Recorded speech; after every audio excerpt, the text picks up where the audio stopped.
Now we at the Kew Gardens Japanese section, and this is the Minka house, which refers to the type of farmhouse we see right here. And right now there's a little exhibition about silk. Let's go in.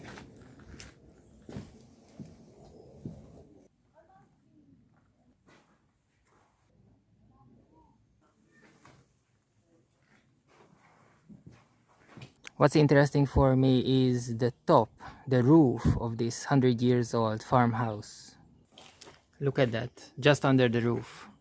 So we have a little board here saying that this is an original building and once stood in Japan, in the city of Okazaki. We know the name as well of the family, Yonezu, who lived in this house, and then they donated to an association that donated it to the Kew Gardens in the time of 2001, when they had a massive Japanese festival in the UK. So piece by piece they wrapped it up and sent it here and assembled it here, which is, I think, fantastic. Welcome to the Arboretum Nursery. We've never been to this part of the Kew Garden, so let's see. Oh, it's exciting. In a new place, never been before. And this looks like a laboratory. Looking through the glass here. Look, no visitors. I love that house that they brought over from Japan. And this is a fantasy for me because my family had a similar house back in Eastern Europe, but it was empty because everyone is living in big cities or moved abroad, and it was empty for long years, and then we needed to destroy it because there was no one there to take care of it. Imagine if I had the time and money to bring it with myself, to bring it here to London, for example. That would have been so great. These white flowers that covers the field, it's called daisy. And what you can do, you can put it in you can decorate the lady's hair with it. So we made hundreds of pictures just a moment ago. It was good fun because we needed to collect. You don't need a lot to put it in the lady's hair, but it looks so much fun.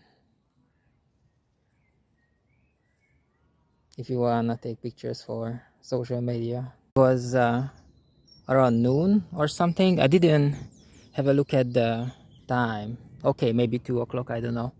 Because when I have a day off, when we coming to one of the botanical gardens of London, I never look at the time really.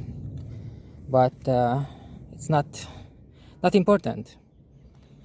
What is important that when we came in, a couple of guys are leaving.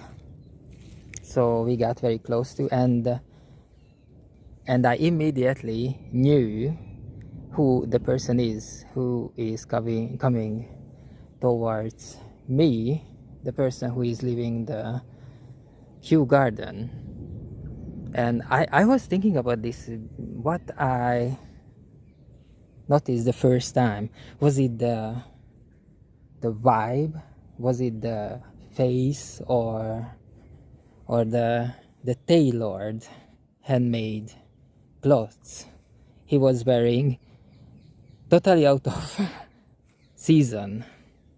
Because right now I am wearing blue jeans and a shirt with the X-Men characters on it, and that's all.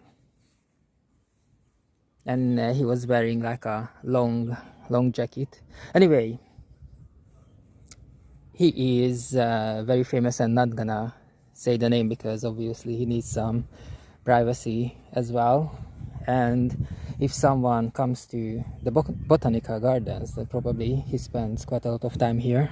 because I do as well.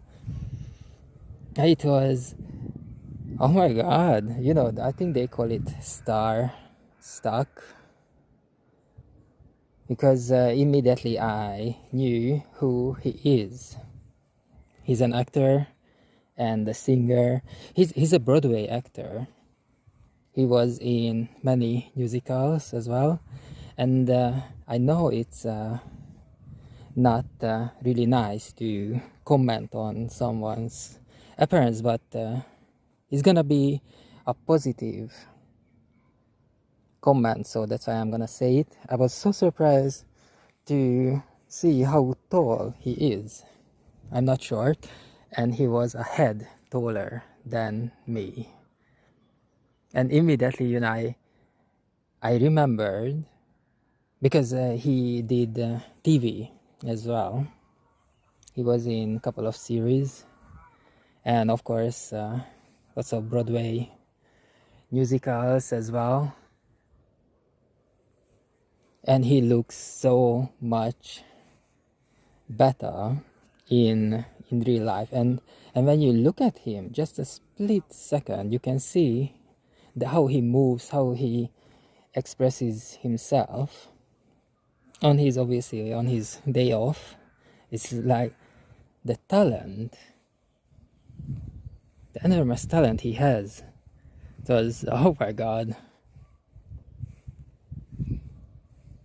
But you know, this is his private time, so I didn't want to run to him to ask for an autograph or something. But these places, like the Botanical Gardens of London, these places I would never think that I meet famous people, and he is very, very famous. So like for 2 hours I couldn't even talk, and I talk a lot. Look, that's the sun. It's going down now. In an hour there will be sunset. This is my last year at the university, and look at these guys, how relaxed and peaceful they are. I have not known this mood for the last 4 or 5 years. Today we saw quite a lot of them. Hello there.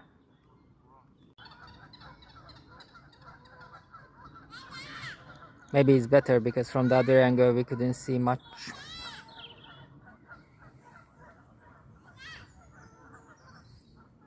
Oh my god, scratch. Oh no. Where are you going?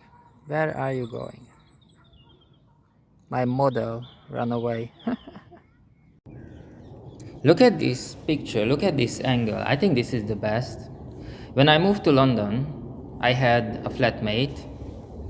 Until now I had hundreds of flatmates because the rent is very, very expensive, unaffordable. So what the people do, they share the housing cost and everything. So there are like 4 or 5 people living together, and actually it's a good thing, because like this I met so many people I would have never had the chance to even have a word with, and I live with them. And one of the guy who was traveling the world, so he came to London just to make money. So on his day offs he didn't spend a single penny, and what he did, he went to different parts of London and he was just taking pictures. He's looking for the right angle, the light colors, the right lighting for everything. And I think of this all the time, you know, to find beauty in these sort of things. When I was younger, I thought that it's a total waste of time. But nowadays that I'm getting older and I don't have energy anymore because I was doing the university. This is the last year of the university and I completely ran out of energy. So I think when I actually finish, when I'm gonna have the graduation ceremony, when I have my diploma, the next 2 years, I'm gonna just like sleep and do nothing. This is the plan. This is the plan. So right here in the Kew Gardens, what we did the last few hours, we were taking pictures with daisies in our hair. Oh, it was good.